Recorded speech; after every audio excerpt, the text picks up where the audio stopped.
Welcome to this episode of Ask the Guitar Coach, the only podcast where you get answers to all your guitar-related questions.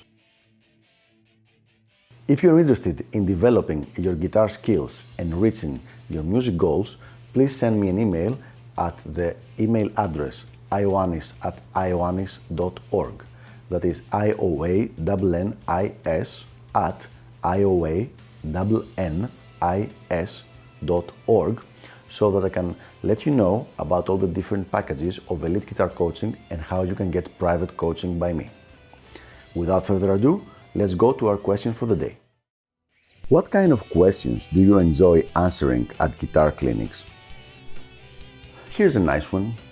So what kind of questions do I enjoy answering at guitar clinics? I do a fair amount of guitar clinics every year, and several of the questions are repeating themselves over and over. So some of them have lost their luster, let's say, because having to say the same thing over and over again. Actually, this was one of the reasons why I started as the guitar coach, is because I was getting asked the same questions, and I said it's much better to have these things on video instead of having to repeat myself every time again and again.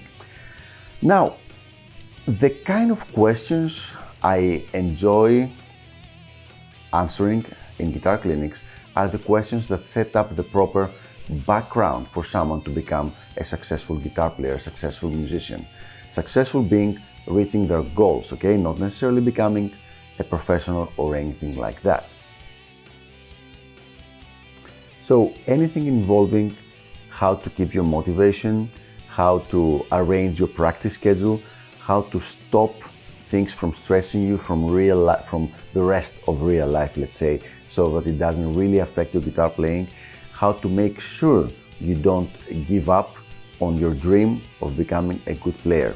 Also, very, very important, on how to frame expectations, because someone who thinks that he's going to be playing like Steve Vai in 6 months is going to be very disappointed after 6 months. So giving realistic expectations of progress, because one of the most important things I've seen is that people, they start with a random goal and they assign a random time frame to it, and then if they don't reach it, they just give up, which makes no sense. So I try to always include this in my seminars and my clinics.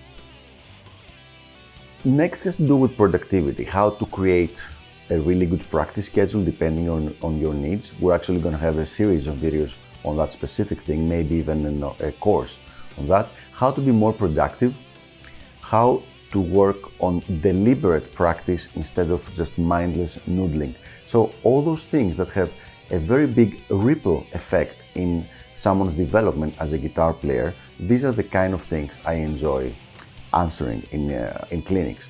I have absolutely no problem with talking about technical things and explaining technical concepts, but honestly, usually the majority of the issues I mentioned before have more of a positive effect in that, because you can always find someone to explain to you, how to hold the pick or how to play sweeping or something like that, but it's a little bit more rare to be able to talk about these things about productivity and how to keep your motivation and all these different aspects.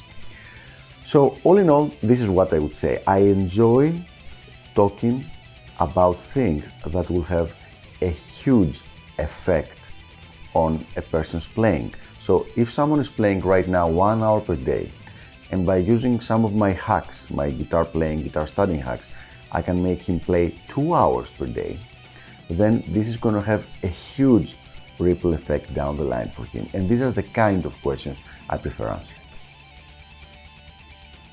So there you have it. I hope this was helpful, and I will see you on the next episode of Ask the Guitar Coach.